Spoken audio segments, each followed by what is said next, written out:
ತಗೋಬಾರ್ದು. ಯಾಕೆ ಅವ್ರು ಇಷ್ಟ ಅಲ್ವಾ? ಇಷ್ಟ ಅಂದರೆ ಎಲ್ಲರೂ ಅದನ್ನು ನೋಡಿ ಕಲಿತಾರೆ.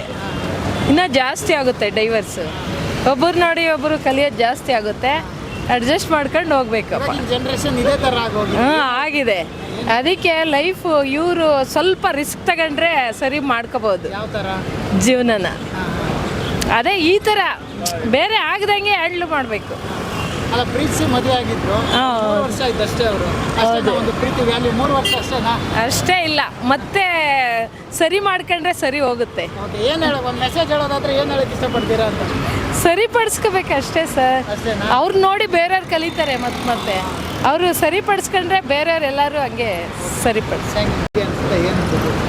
ಕೊಟ್ಟಂಥ ಕಾರಣ ತಪ್ಪೆ. ಯಾಕೆಂತಂದರೆ ಅವ್ರವ್ರಿಗೆ ಏನಂತಾರೆ, ಮಗು ಬೇಕು ಬೇಡ ಅನ್ನೋದು ಇಬ್ಬರಲ್ಲೂ ಇರಬೇಕು. ಈಗ ಜನ್ರೇಷನ್ ಹೇಗಿದೆ, 4 ವರ್ಷ ಆಗಿದೆ ಮದುವೆ ಆಗಿ.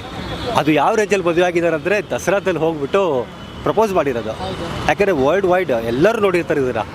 ಇವಾಗ ಮಗು ಆಗಿಲ್ಲ ಅಂತಂದರೆ ಬೇರೆ ಥರ ಇಂಟೆನ್ಷನ್ ಸ್ಟಾರ್ಟ್ ಆಗುತ್ತೆ. ಸೊ ಅವ್ರು ಕೇಳಿರೋದು ಕರೆಕ್ಟಾಗೇ ಇದೆ.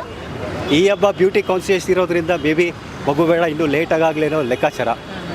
ಸೊ ಇದೆಲ್ಲ ಲೆಕ್ಕಾಚಾರ ಹಾಕಿದ್ರೆ ಚಂದೇ ಶೆಟ್ಟಿ ಮಾಡಿರೋದೇ ಕರೆಕ್ಟು. ಡಿವೋರ್ಸ್ ತೊಗೊಂಡಿರೋದು ಒಂದು ಲೆಕ್ಕದಲ್ಲಿ ತಪ್ಪು ಹೌದು, ಸರಿನೂ ಹೌದು.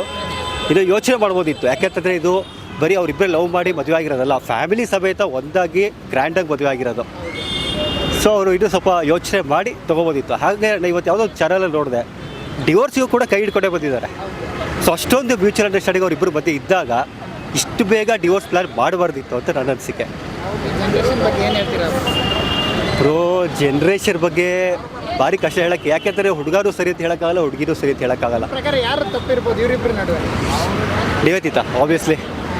ಮತ್ತೆ ಒಂದಾದರೆ ಖುಷಿ ಆಗುತ್ತಾ? ಇವರಿಬ್ಬರು ಜೋಡಿ ಒಂದಾಗ್ಬೋದು ಅನ್ಸುತ್ತಾ? ಏನು ಅನ್ಸುತ್ತೆ?